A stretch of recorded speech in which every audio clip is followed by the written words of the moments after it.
안녕하세요. 행운 수업은 행운경, 축복경, 행복경으로 알려진 경전에 있는 38가지 체크리스트를 바탕으로 하고 있는데요. 20회차라고 하는 건 벌써 체크리스트가 거의 20개 가까이 나왔다 이렇게 볼 수 있는데 중반부를 넘어서고 있다고 할 수 있습니다. 오늘의 주제는 악을 절제하고 극복하는 용기를 지닌 것이 으뜸 가는 행운이다. 어떤 체크리스트를 주제로 삼은 거냐면요. 두 가지인데요. 악행을 버리는 것, 그리고 악행을 삼가하는 것. 그래서 이 두 가지가 악행을 버린다라고 하는 건 마음, 악행을 삼가하는 건 말과 몸. 신구이 삼무부로 악행을 그치는 것을 으뜸 가는 행운이다 라고 부처님께서 말씀하셨습니다. 자, 일단 선과 악이라고 하는 해시태그에 대해서 먼저 공부해 보겠습니다. 같이 읽고 시작할까요? 만일 당신이 아직 위대한 일을 할 수 없다면 작은 일을 위대하게 해내라. 우리가 한국 사람들이 특히 그런 게 있어요. 한방주의라고. 한 방에 뭔가 될 것 같고, 한 번에 큰 게 이루어질 것 같고, 한 번 하면은 뭔가 위대한 일을 해야 할 것 같고. 그런데 그런 것들은 철없는 생각이고 유치한 생각입니다. 왜냐하면 그 위대한 일을 역사에 남는 위인들이 해내는 이유는 다른 것 때문이 아니라 아주 사소한 노력들이 축적되어 있기 때문에 그래요. 그리고 그 사소한 노력을 축적한다, 작은 일을 위대하게 한다 라고 하는 것은 결국은 자기 자신의 삶 속에서 악습을 절제하고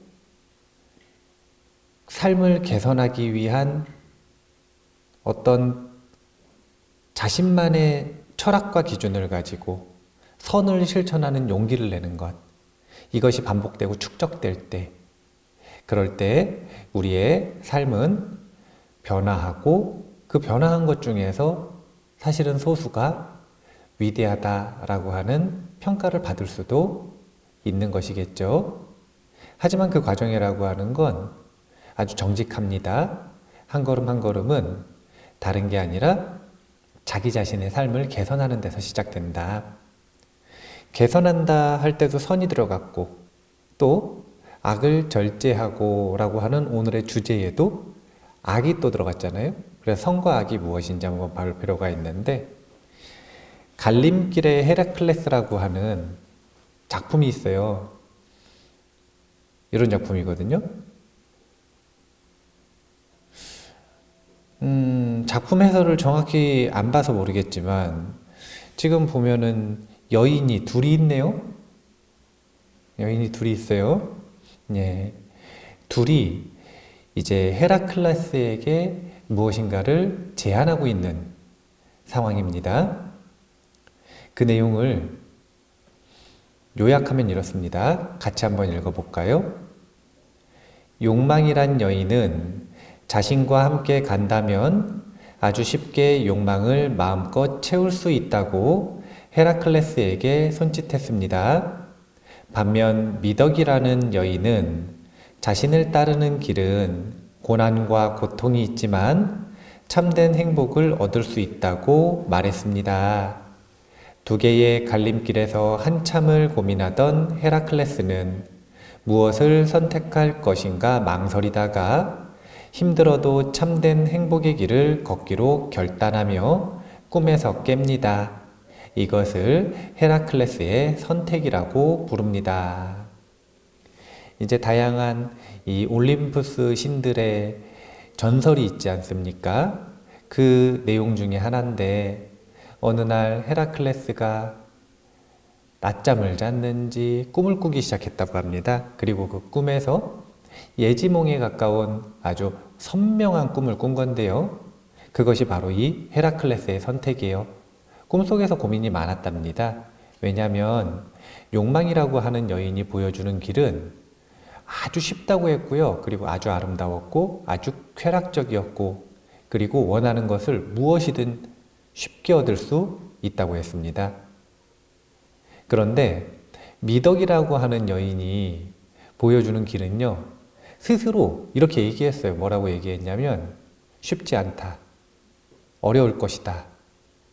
특별히 무엇인가 이익을 얻을 수도 없을 것이다. 하지만 옳은 길이다. 헤라클레스는 자신의 꿈이라고 하는 장치를 썼잖아요. 자신의 꿈속에서는 다른 사람 눈치 보면서 선택을 하나요? 보통? 아니면 솔직한 선택을 하나요? 네. 이게 이제 소설적인 장치인데 자신의 꿈속에서 솔직하게 자신의 마음과 직면해서 미덕을 선택하는 장면이 등장을 한다.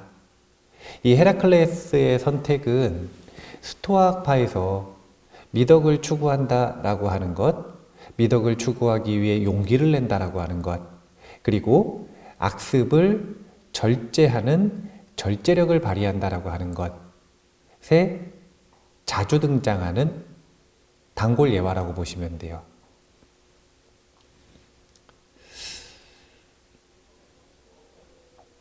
우리가 용기란 무엇인가를 생각해 볼 수가 있는데 많은 사람들이 용기라고 하는 것을 만용, 이것을 용기라고 착각을 합니다.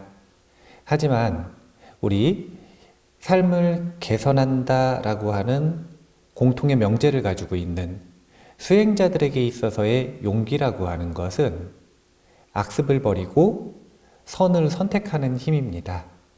선을 선택하려고 하면 항상 낯설고 힘들고 어쩌면 익숙한 쾌락을 포기해야 하고 그렇기 때문에 쉽지 않은데 그때 필요한 게 바로 용기라고 하는 거예요. 어제의 나를 이기는 힘, 이기기 위한 도전, 이것을 용기라고 한다. 그렇다면 절제란 무엇인가?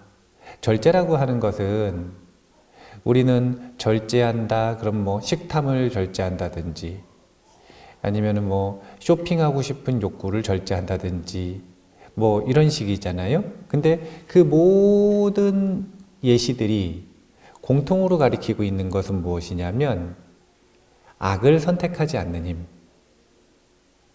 그 악이라고 하는 것이 자기 자신의 기준에 따라 달라져서 절제의 항목이 다르겠지만 분명한 건 나의 악습을 선택하지 않는 힘을 절제라고 한다. 왜 선은 어렵고 악은 쉬울까? 라고 하는 생각을 해볼 필요가 있습니다. 헤라클레스의 선택에서도 사실은 선택을 하라고 선택받기 위해서 여신들이 왔으면 광고를 잘해야 되는데 욕망의 여신은 아주 한껏 부풀려가지고 정말 좋은 곳이다 여기 이렇게 광고했거든요. 근데 미덕의 여신은 와가지고 그냥 솔직하게 얘기해요. 여기 와봐야 그렇게 큰 이익 없다. 사실 좀 어려울 거다. 사실 그렇게 광고하면 누가 갑니까? 네. 근데 그게 진실이라서 어쩔 수 없나 봐요. 입보살행론 초반에도 보면 항상 선의 힘은 미약하고 악의 힘은 강대하고 무서우니 이런 구절이 있지 않습니까? 선과 악의 비유로서 뭐라고 얘기하냐면 중생의 마음속에 악, 무명이 자리 잡은 그 어둠을 뭐라고 비유했냐면 칠흑같이 달빛도 없고 별빛도 없는 캄캄하게 어두운 밤, 이게 중생의 평소의 마음가짐이라는 거예요. 그런데 그 속에서 번갯빛이 우연히 번쩍 한순간에 할 때 잠깐 세상이 보이는 것처럼 우리는 불보살님의 위실력으로 잠깐 마음이 선해졌다가 나머지 시간에는 악한 이 어둠의 마음에 빠져 있다라는 거예요.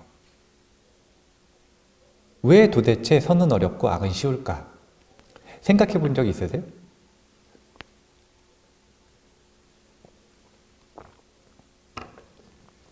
저는 오늘 이 내용을 설명하는 한 가지 키워드로 무의식이라고 하는 단어를 한번 보려고 해요.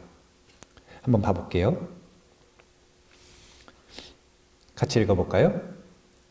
예전에 엽기적인 연쇄살인 행각으로 세상을 떠들썩하게 만든 살인범이 있었다. 그는 기자들에게서 왜 그런 짓을 했느냐는 질문을 받자 이렇게 대답했다.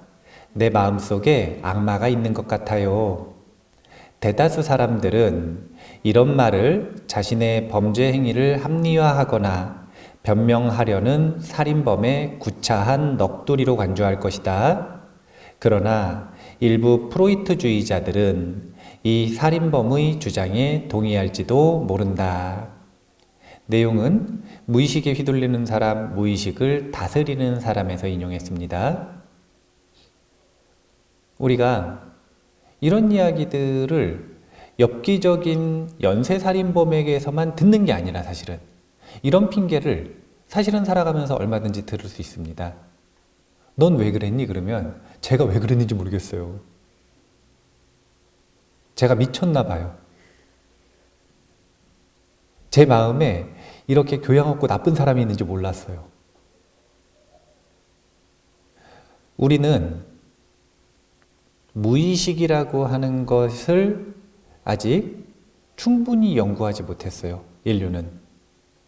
그래서 그 무의식에 무엇이 담겨 있는가라고 하는 것을 연구하는 과정을 거치고 있는데 그 무의식에 담겨 있는 것이 무엇인지를 알아내면 선은 어렵고 악이 쉬운 이유를 우리는 하나의 힌트 정도 알 수 있을 거다라고 생각을 합니다. 한번 계속 봐볼까요? 프로이트주의자들이 뭐라고 생각하는지 같이 읽어볼게요. 프로이트에 따르면 사람의 마음 깊은 곳에는 동물적 본능인 성 본능과 공격 본능이 자리 잡고 있다. 사람들은 이런 동물적 본능을 거의 의식하지 못하는 편인데 동물적 본능이 무의식에 억압되어 있기 때문이다.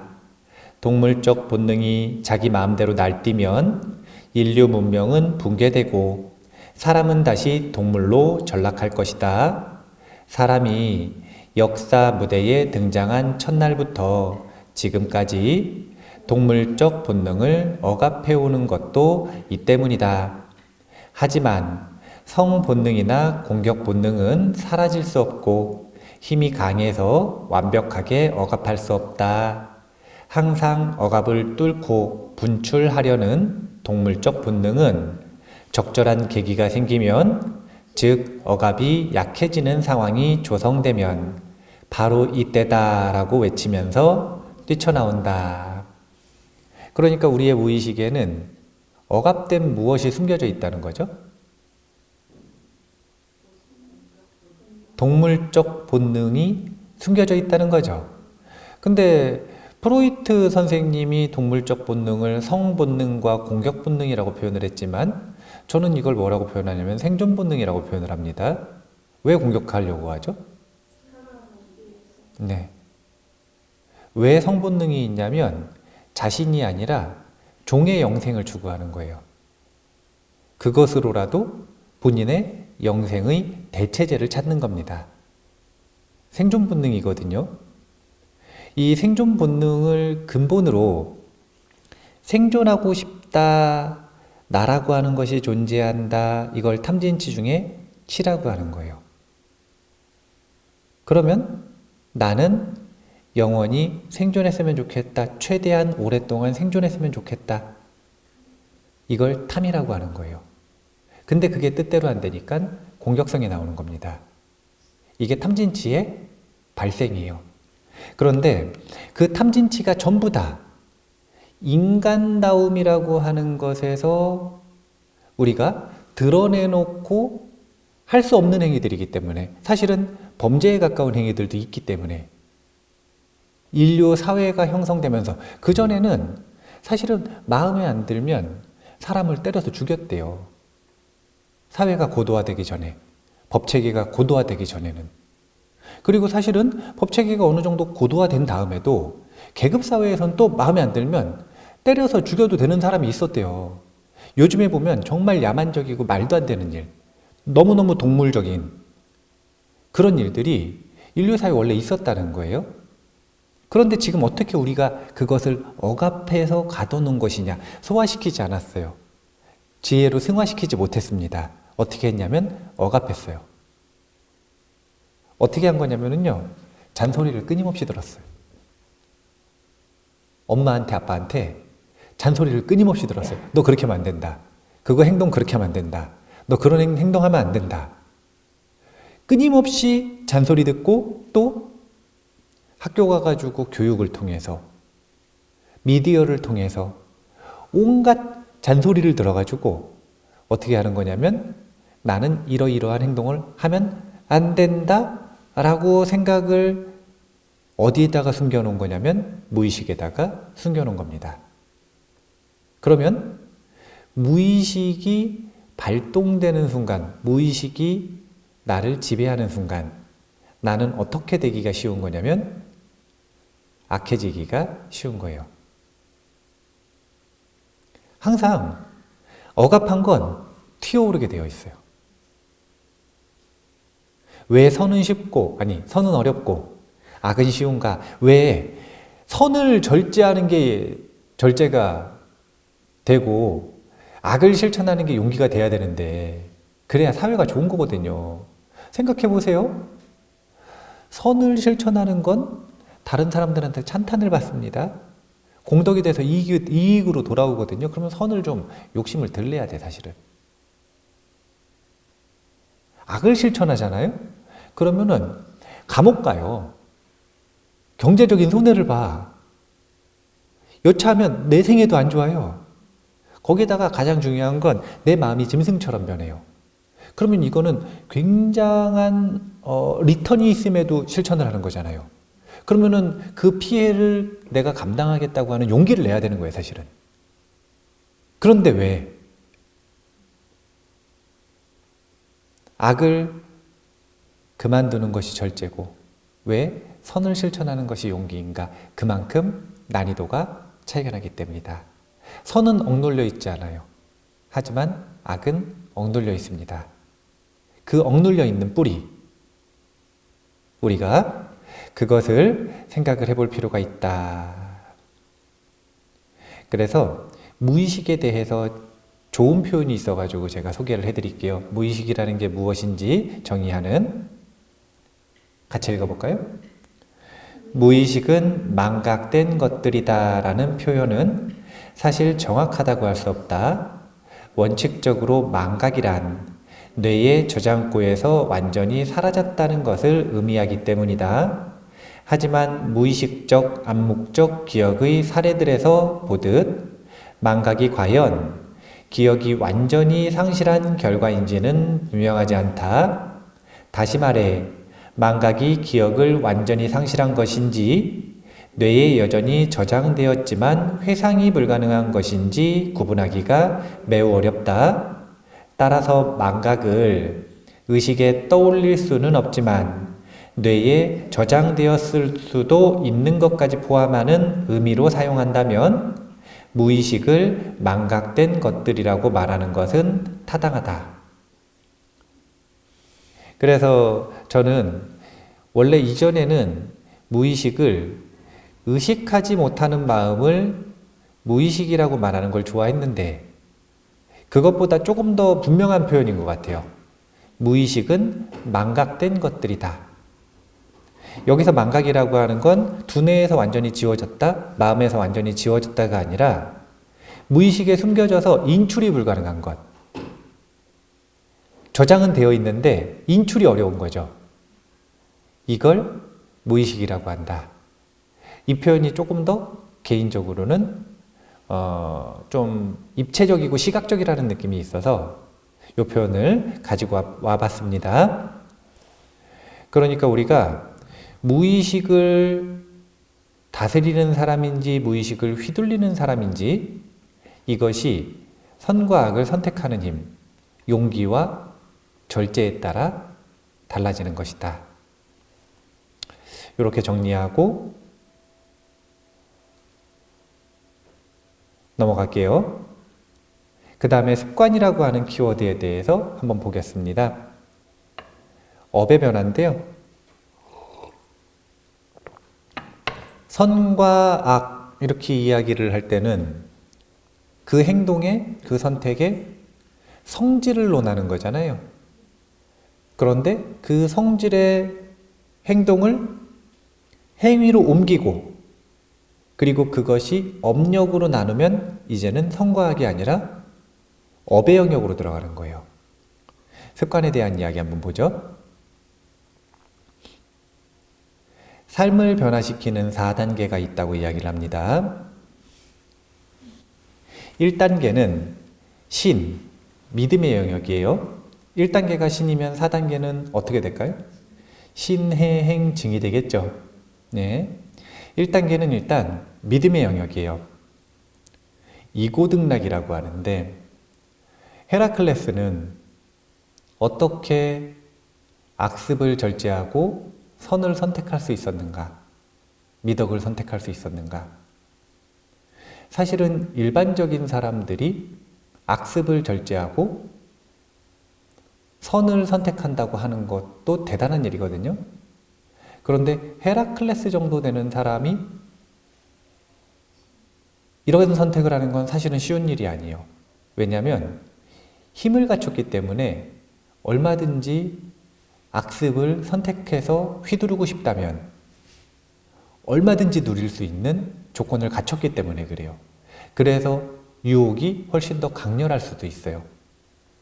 우리에게는 유혹이 다가와도 사실은 그렇게 강렬하지가 않아요. 왜냐하면 현실성이 없으니까. 하지만 바로 눈앞에 있는 아주 거대한 유혹이 있음에도 불구하고 미덕을, 공덕을, 복덕을, 덕을 선택할 수 있는 이유는 이고등락에 대한 확신이기 때문에 그렇습니다. 이고등락이라고 하는 건 고통에서 벗어나 즐거움을 누린다. 이런 뜻이기도 하고 고통에서 벗어난 것 그 자체가 즐거움이다.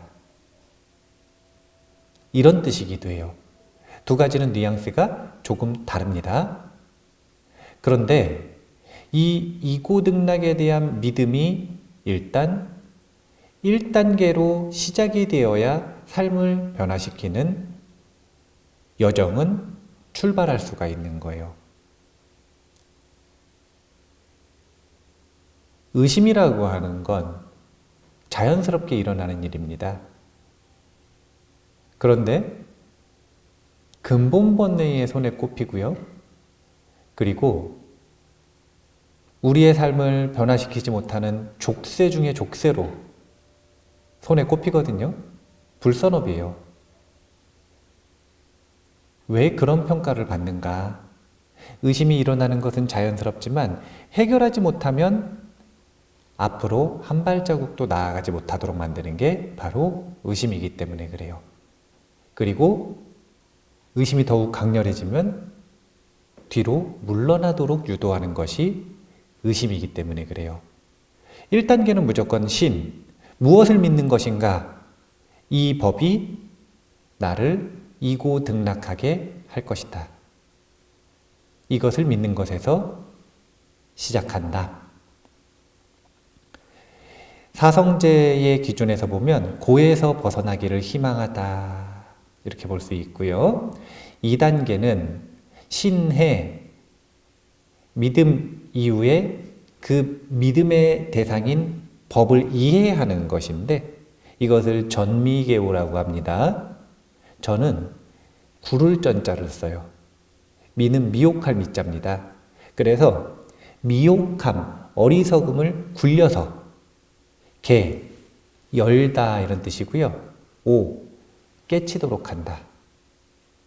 어리석음을 굴려가지고 무엇을 하는 거냐면은 깨침의 문을 열어주는 거예요. 그런데 굉장히 추상적으로 느껴질 수도 있지만 이거는 그냥 뭐냐면은요. 언어를 배우고 이해한 거예요. 그게 시작이에요. 언어를 배우고 이해한다. 무슨 뜻인가? 무의식. 이런 단어에 대해서 정의를 배우기 전에는 깜깜합니다. 들어도 경험이 일어나질 않아요. 원래는 언어가 우리의 두뇌라고 하는 컴퓨터에다가 입력이 탁 되면은 결과물을 내놔야 되거든요. 근데 이 친구가 스캔을 해봐도 분명한 정답이 없으니까 어떻게 하냐면 결과물을 못 내놓는 거예요. 그럼 어떻게 되냐면 깜깜해요. 그런데 무의식에 대해서 아까 두 가지 정의를 들었어요. 무의식은 의식되지 않은 의식이다. 두 번째는 무의식은 망각된 것들이다. 그러면 이 정의들을 듣고서 자신의 배경 지식을 바탕으로 무엇이 일어나냐면은 알미 열려요. 이게 바로 전미계호의 시작, 2단계 해입니다. 우리가 삶을 벽관화시키려면 첫 번째, 그 정보를 듣고 믿어야 되고 그걸 바탕으로 자기가 자기화해서 이해해야 돼요. 그래야 알미 열리고 그 알매에 의해 삶을 개선시킬 수 있는 여지가 있습니다. 자, 고에서 벗어나는 방법을 이해한다 이런 뜻이고요. 3단계는 행위죠. 지약수선이라고 합니다. 그 내용을 요약하면 지약수선인 거예요. 헤라클레스의 선택, 악을 절제하고 선을 선택하는 용기를 낸다. 지약수선. 내 무의식에다가 던져놓은, 지금까지 끊임없이 억압해놓은 어떤 특정한 악습이 있다면 그것을 절제한다라고 하는 건 두 가지 차원인데 내 마음이 느슨해질 때마다 자꾸 삐짓고 올라온단 말이에요. 대표적인 경험들이 술 마시고 나면 일어나는 일들이죠. 술 마시고 나면 내가 절제하고 있는 그 이성의 힘이 느슨해져요. 그럼 어떻게 하냐면 지금까지 억눌러 왔었던 행동들을 하는 겁니다. 자기의 기준에서 하면 안 된다라고 생각했었던, 절제했었던 일. 그래서 누구는 욕을 하죠. 누구는 화를 냅니다. 누구는 울어요. 누구는 잡니다. 누구는요, 꼭 용돈을 줘요. 누구는 미안하다 그래요. 지난번에 컬투쇼 보니까 누구는 술만 마시면 소고기를 먹는다 그러대요. 너무 억울하대요. 필름이 끊겨서 아무것도 기억이 안 나는데 돈은 많이 나가 있고. 사람마다 자신의 철학적 기준이 어떻게 다른가에 따라 그 기준을 가지고 선과 불선, 선과 악을 판별하는데 악은 절제하려고 한단 말이에요. 그것들이 이성의 끈이 느슨해졌을 때 드러나는 게 바로 술주정이다. 이게 더 심한 게 마약 같은 것들이고요. 그리고 우리가 술을 마시지 않고 마약을 안 해도 밤에 잠잘 때, 꿈꿀 때 보통 이렇게 억압되어 있었던 장면들이 등장을 하는 거예요. 꿈꿀 때 우리의 무의식을 가장 직접적으로 경험하고 만나기가 가장 쉬운 거예요. 그래서 사실은 꿈의 명상이라고 하는 것도 매우 유용하고 꼭 필요한 수행법인데 그 내용이라고 하는 건 결국은 지약수선이다. 지약수선. 고에서 벗어나는 훈련을 선택하고 중요한 건 지속한다. 습관화시키지 않으면 삶은 변화하지 않기 때문에. 4단계에 그래서 다시 이건 이고등락이에요. 처음 믿었던 그곳, 이 길을 따라가면 저기 가겠지 했었던 그 정보, 그것을 자신의 삶을 통해서 증명하고 증득하는 겁니다. 이고득락, 고에서 벗어나 행복을 회복하다 이렇게 표현했어요. 자, 우리의 무의식은 다층적으로 억눌려 있습니다. 어떻게 억눌려 있냐면요. 첫 번째는 나쁜 짓 하는 게 억눌려 있어요. 왜 그럴까요? 무서우니까. 나쁜 짓 하면 더 나쁜 짓으로 폭력을 당할 수도 있고요. 나쁜 짓 하면 경제적으로 폭력을 당할 수도 있고요. 나쁜 짓 하면 감옥 가서 시간적으로 폭력을 당할 수도 있고요. 폭력이 고도화된 거거든요, 점점. 나쁜 짓 하는 사람한테 폭력으로 갚아주는데 그 폭력의 종류가 점점 고도화되는 겁니다. 사회체계가 발전할수록. 근데 우리의 동물적인 본능에서 보면 그냥 폭력이 두려워서 이걸 억제하는 거예요. 더 강한 존재 앞에서. 그래서 우리의 무의식의 표면에는 무엇이 억제되어 있냐면 악습, 악한 본능들이 억제되어 있어요. 근데 제가 다층적이라고 그랬죠. 이 악한 본능들 밑에는 뭐가 억제되어 있냐면 선에 대한 욕구가 억제되어 있습니다. 왜 그러냐면 아까도 이야기했던 것처럼 우리는 우리의 마음이라고 하는 건 행복해지려고 노력할 이유가 전혀 없어요. 왜냐하면 우리의 마음의 본래 상태는 행복한 상태니까.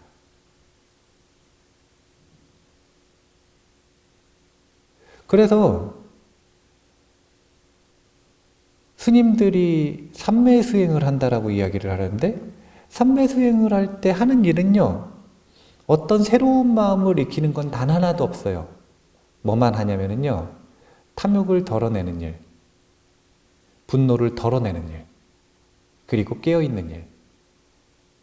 그러니까 원래 우리의 중생들의 마음의 대부분을 지배하고 있는 게 탐진치라면 삼매수행을 할 땐 뭐라는 거냐면 무탐, 무진, 무치를 연습하는 거예요.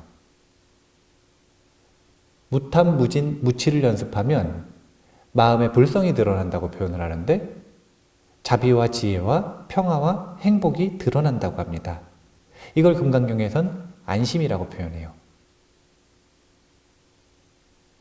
그러니까 안심이 무엇에 억압되어 있는가? 탐진치에 억압되어 있다. 탐진치는 무엇에 억압되어 있는가?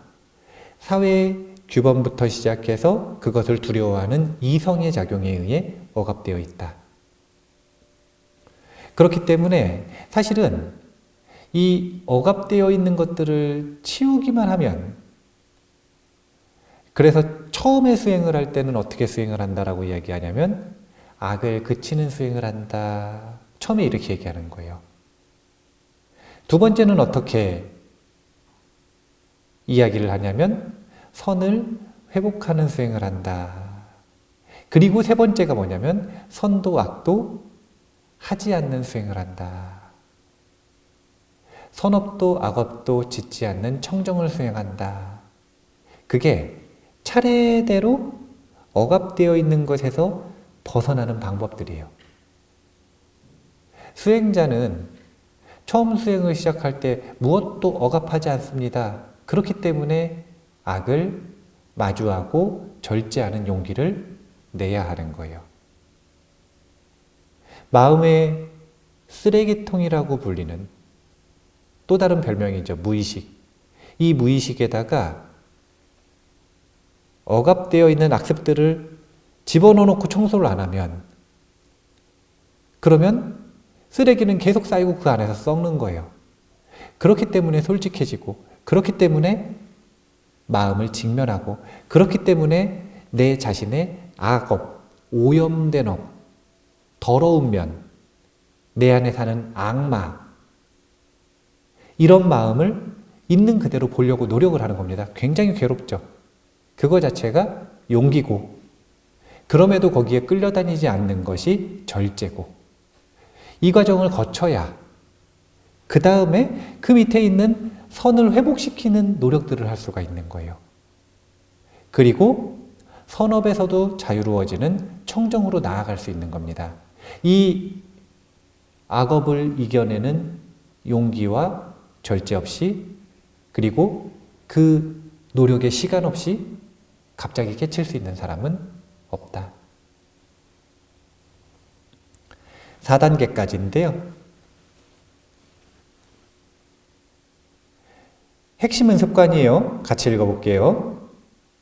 가장 어려운 것은 행동하기로 결정하는 것이며 나머지는 단지 끈기 있게 하는 것이다. 우리 붓다스쿨에서 공부를 해보면 물론 시작할 때도 용기가 필요하지만 시간이라고 하는 검증대 위에 자신을 세워야 하잖아요. 시간이 조금만 지나보면 과연 자신이 하기로 한 결심을 그대로 잘 실천하고 있는지 아닌지 이것이 성적표로 나옵니다. 이제 조금 있으면 순위도 나온다는데, 무엇인가를 하기로 결정하는 것, 이것도 물론 어려운 일이에요. 결단 내리는 것, 도전하는 것, 용기 내는 것. 그런데 그것만큼 중요한 게 끈기 있게 하는 겁니다. 모든 마라톤 종류들은요, 끝까지 가지 않으면, 완주하지 않으면 아예 순위를 매겨주지 않아요. 처음에 얼마나 잘 달렸는지, 최고 속도가 얼마나 높았는지, 이런 거 다 상관없어요. 끝까지 하지 않으면 삶은 변화하지 않는다. 무의식을 바꾸는 3가지 통로에 대한 이야기 해볼게요. 첫 번째가 신업, 몸으로 훈련하는 거고요. 두 번째는 당연히 구업, 말을 변화시키는 거고요. 세 번째는 의업, 생각을 바꾸는 겁니다. 사람마다 성향이 달라요.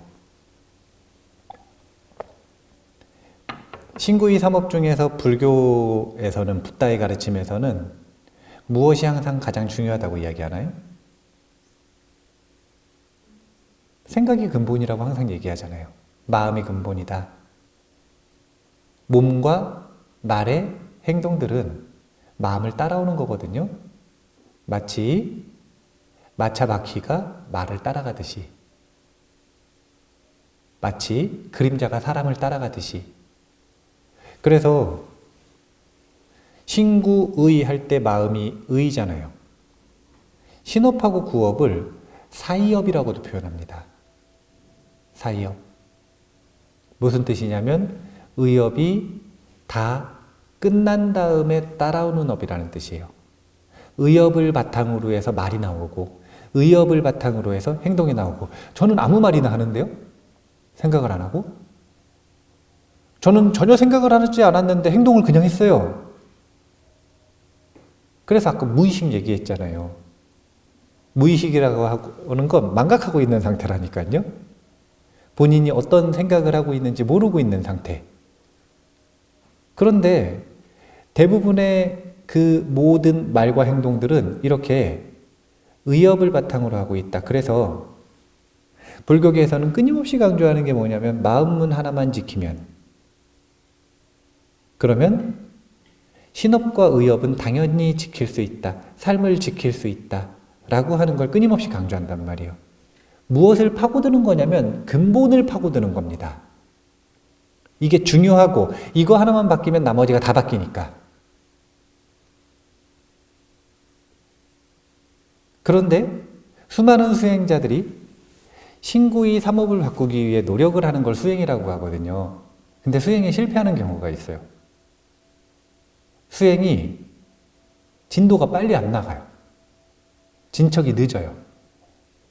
이유가 뭐냐면 생각해 보세요. 의업을 바꾸는 게 쉬울까요?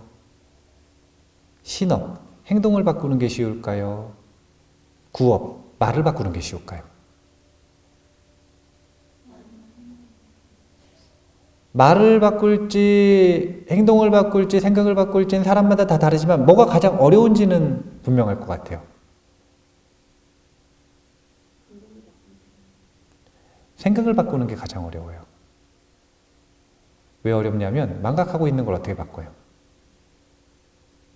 우리의 의식의 범위보다 무의식의 범위가 훨씬 많고 그 무의식의 영역은 망각의 영역인데 그 망각의 영역을 내가 내 뜻대로 어떻게 바꿔요? 의식되지 않는 마음을 어떻게 바꿔요? 그래서 어려운 거예요. 그러니까 가치관의 차이인데 한 방에 끝내고 싶은 사람은 이거 하나 해결하면 전부 다 해결되는 거 거기에 도전을 하겠죠. 그게 아니라 시작은 가장 쉬운 것부터 하는 게 좋은 사람도 있을 수가 있어요. 가장 쉬운 것부터 하는. 이게 이 현재 동북아시아 불교를 주도하고 있는 사상 중에 하나인 도노돈수라고 하는 사상과 부처님은 철저하게 점수였거든요. 순차적으로 쉬운 것부터 하는 것이다 라고 하는 것이 부처님의 가르침, 특징. 선불교의 특징 중에 여러 주장들이 있지만 그 중에 하나가 도노돈수, 깨침도 수행도 단박에 일어나는 것이다. 이것의 차이예요. 단박에 하고 싶다면 마음에 주목해야 돼요. 순차적으로 쉬운 것부터 차례대로 하고 싶다면 무엇이 가장 쉬운 거냐면 말이 제일 쉬운 겁니다. 생각해 보세요. 자기가 욕하는 습관이 있어요. 그거 그만하는 게 쉬울까요? 자기가 담배 피는 행동의 습관이 있어요. 이거 바뀌는 게 쉬울까요? 아니면 자기가 트라우마가 있어요. 이거 치유하는 게 쉬울까요?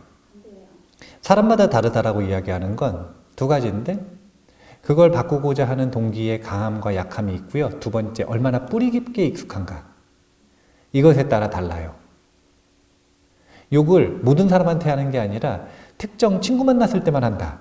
그럼 이 사람은 사실은 바꾸기가 어렵지 않겠죠. 담배를 하루에 3갑씩 피는 게 아니라 한 깨치씩, 그걸 뭐라 그래? 한 까치씩 펴요. 이거 바꾸기 어렵지 않잖아요. 얼마나 뿌리 깊은 악습이냐에 따라 다르다. 하지만 객관적으로 놓고 볼 때 말 바꾸기가 가장 쉬운 것이다. 그래서 우리가 이 무의식을 바꾸는 3가지 통로를 보면서 전략을 세울 필요가 있어요. 이 무엇부터 바꾸는 게 가장 좋은가? 개인적으로 추천하는 건 말부터 바꿔보는 것을 추천을 드린다라고 하는 의미에서 이 이야기를 해볼게요. 자, 말을 바꿔야 하는 이유는 사실은 되게 중요한 이유예요. 그게 뭐냐면 내 말은 내가 먹는 거예요. 인간의 두뇌는 말을 먹고 자랍니다. 내 말도 먹고 네 말도 먹고. 이게 제가 두뇌를 이야기할 때마다 조금 이상한 컴퓨터라고 얘기를 하는데 슈퍼 컴퓨터는 슈퍼 컴퓨터거든요. 진짜 좋은 성능을 가지고 있어요. 어르신들이 뭐 본인은 두뇌가 옛날 많지 않다, 젊은이들이랑 다르다, 내 머리는 나쁘다 자꾸 이러는데 그래도 지금 나와 있는 웬만한 슈퍼컴퓨터보다 더 좋아요. 우리의 두뇌가. 엄청 좋은 컴퓨터인데 근데 그 뛰어난 성능을 가지고 여기에다가 정보를 입력하는 권한을 공개로 해놨어요. 이게 문제라. 벌써 봐도요. 그 두뇌가 내 거라는 거예요? 내 거 아니라는 거예요? 내 거면 내가 입력하고 싶은 말만 입력할 수 있겠지. 생각해 보세요. 노트북이 있어요. 카페에서 노트북을 써. 근데 주변에서 들어오는 소음들이 다 입력돼요, 자꾸. 통제가 전혀 안 돼. 그럼 그거 내 컴퓨터에 아니에요. 내 컴퓨터 아니잖아요. 예. 이 두뇌라고 하는 컴퓨터가 내 컴퓨터면 여기에는 내가 하는 말만 입력이 돼야 돼요. 그런데 나는 천재인 줄 알았는데 친구들이 와서 맨날 얘기하는 거예요. 바보 같은 놈아. 넌 왜 이렇게 바보 같니? 한 1년쯤 10명이 돌아가면서 친구들이 이 친구를 바보라고 조리돌림을 했어. 그럼 어떻게 되냐면 자기가 바보라고 믿기 시작해요. 두뇌가 바보라는 말을 먹고 자란 거예요. 그래서 바보다, 나는 바보다라는 프로그램이 형성된 겁니다. 두뇌는 말을 먹고 자라요. 그래서 말을 바꿀 줄 아셔야 돼요. 말이 가장 바꾸기가 쉽지만 그런데 가장 효율적으로 삶을 바꿀 수가 있기 때문에 그 효율성과 난이도가 쉬운 용이성 때문에 말을 추천하는 겁니다. 자, 한번 읽어볼까요? 자신을 바꿀 수 있느냐 없느냐는 의지가 강하고 약하고와는 상관없으며 우리 인간은 원래 의지가 별로 강하지 않으며 의지에 의존하면 대부분 도중에 좌절을 맛본다고 한다. 그렇다면 바꾸고 싶은 자신의 모습을 의지의 힘에 의존하지 않으면서 어떻게 변화시켜야 할까? 그는 말의 힘을 이용하면 쉽게 변화할 수 있다. 우리가 말의 힘을 이용하면 자신의 경험을 쉽게 변화시킬 수 있습니다. 경험이라고 하는 화면, 이 경험을 인출시키는 도구가 두뇌고 출력하는 도구가 두뇌인데 이 두뇌가 말을 먹고 자라기 때문에 경험 하나하나를 바꾸는 게 아니라 그 경험을 출력하는 도구, 중심 도구 자체를 바꿔버릴 수가 있는 게 바로 말이에요. 그래서 말은 쉽고 강력하기 때문에 말을 내 뜻대로 바꾸면 그러면 내 삶을 원하는 방향으로 이끌어 나갈 수 있다 라고 생각을 해보셔야 돼요. 한 문장만 더 읽어볼게요. 자신의 인생에서 가장 많이 대화하는 사람이 누구인지 떠올려보자. 바로 나 자신이다. 최신 뇌과학 연구에 따르면 무심코 말하고 생각하는 말에 의해 머릿속에서는 상상 이상의 변화가 일어난다. 사람들은 내가 나쁜 말을 해요. 그러면 내가 나쁜 말을 다른 사람이 들어가지고 다른 사람이 상처가 됐어요. 이것만 생각을 하는데 내가 하는 말을 가장 먼저 듣는 건 나예요. 왜냐하면 내가 하는 말은 사이업이라 그랬잖아요. 생각도 나에게 하는 말과 유사하거든요. 내 스스로 뇌 속 말을 하는 거잖아요. 마음속 말.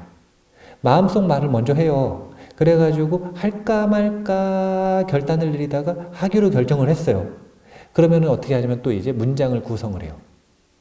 어떻게 말할까. 그래서 또 그 내용을 끊임없이 되뇌어요. 계속 지금 머리에다가 나에게 말을 하는 거예요. 그래가지고 그거를 요렇게 말을 해야지 용기를 내가지고 말을 딱 하면은 이제 요 두뇌에 있었던 메시지가 이 언어로 전달이 돼서 소리를 구성을 해요. 그래서 자기가 배운 대로 언어 체계대로 소리를 구성을 해가지고 소리를 내뱉어. 그러면 이제 진동에 의해서 절로 날아가요. 이렇게. 그래가지고 귀에 들어가. 그래가지고 여기에 무슨 뭐 달팽이관인지 뭔지 그쪽으로 이렇게 소리가 딱 전달이 되면은 이게 다시 정보가 두뇌에 걸맞는 정보로 부호화돼서 올라가요. 이렇게. 그러면은 정보가 올라와가지고 두뇌가 받아들이면은 그거를 한 1만 분의 1초 안에 무슨 의미인지 해석을 하거든요. 그래가지고 1만 분의 1초 안에 해석을 해서 어떻게 하냐면 자기 뜻대로 들어요. 내가 하고자 하는 말을 듣는 게 아니라 자기가 듣고 싶은 말을 들어요. 그 사람은 또. 그러니까 이 사람은 이 다양한 과정을 거쳐야 들을 수가 있어요. 그것도 제대로 안 듣거든요. 내가 하고자 하는 말을 가장 똑바로, 가장 많이, 가장 오랫동안, 가장 빨리 듣는 건 나예요. 그래서 사람들은 내가 다른 사람에게 좋은 말을 한다, 나쁜 말을 한다, 자꾸 이런 생각을 하지만 그게 아니라 나는 나에게 말하고 있는 거예요. 이 사실을 분명히 알기 때문에 샨티데바 보살은 입보살행론을 처음 설법하시기 시작하면서 뭐라고 하시냐면, 나에게는 뛰어난 문장력도 없으니 이 글은, 이 설법은 단순히 내 마음을 선하게 길들이기 위해, 내 마음에 선한 습관을 들이기 위해 이 논을 짓습니다. 이렇게 말을 하죠. 다만 나와 선현이 같은 이들은 마음에 얻는 바가 있을 것입니다. 이 과정을 정확하게 하시는 거예요. 내가 하는 말, 이것은 결국 나에게 하는 말입니다. 다른 사람을 칭찬하면 나에게 가장 큰 이익이 있는 이유가 바로 이것이고, 다른 사람을 가르치면 교사가 가장 큰 이익을 본다고 하는 말도 이것 때문이고, 다른 사람에게 부정적인 말을 하고 욕을 하면 내 마음이 가장 크게 상처를 입는다 라고 하는 것도 이 때문이에요. 말이 변하면 역으로 행동에 영향을 미치고 생각을 변화시킵니다. 셋 중에 셋이 연결되어 있어요. 연결되어 있기 때문에 하나가 변하면 나머지가 같이 변하게 되어 있어요. 역 피드백 작용도 있기 때문에. 그렇다면 가장 쉽고 가장 두뇌를 강력하게 바꾸는 직접적인 두뇌의 음식, 말을 바꿈으로써 무의식을 변화시키고 습관을 형성하고 자신의 경험을 바꿔나가는, 이걸 해야 되지 않겠는가. 오늘의 주제는 뭐였냐면요, 악을 절제하고 선을 실천하는 용기를 내는 것, 그럴 수 있다는 것, 이것 자체가 으뜸 가는 행운이다. 그런데 이건 체크리스트 2개였어요. 하나는 의업을 변화시키는 거고요. 다른 하나는 신업과 구업을 변화시키는 것, 2가지를 묶어서 오늘 한 겁니다. 근데 셋 중에서 저는 가장 추천하는 게, 자꾸 보이지도 않는 마음 바꾸려고 노력하지 마시고 말을 바꿔라. 그것도 나에게 하는 말이 있잖아요. 다른 사람에게 하는 말 바꾸려고 노력할 것도 없어요. 어차피 그건 나에게 하는 말의 습관이 축적돼서 그런 말이 나오는 거예요. 그냥 나에게 예쁘게 말하는 사람이 다른 사람에게 나쁘게 말할 이유가 없습니다. 항상 내가 나를 이상하게 말하고 나쁘게 말하고 부정적으로 말하고 이런 안 좋은 습관이 있으니까, 안타까운 습관이 있으니까 다른 사람에게 그렇게 하는 거예요. 나 자신에게 조금 더 친절하게 그리고 명료하게 말하는 연습을 하신다면 이 하나의 열쇠를 가지고 신구의 3가지 문을 전부 바꿀 수 있을 것이다. 말부터 바꿔보셨으면 좋겠습니다. 깨치고 싶다는 얘기 그만하시고, 말 못 바꾸는 사람이 깨치는 일은 없습니다. 말부터, 나에게 하는 말부터 좋게 보살에 어울리게 바꿔보시면 좋을 것 같습니다. 자, 그러면 오늘 행운 수업 이만 마치겠습니다. 감사합니다.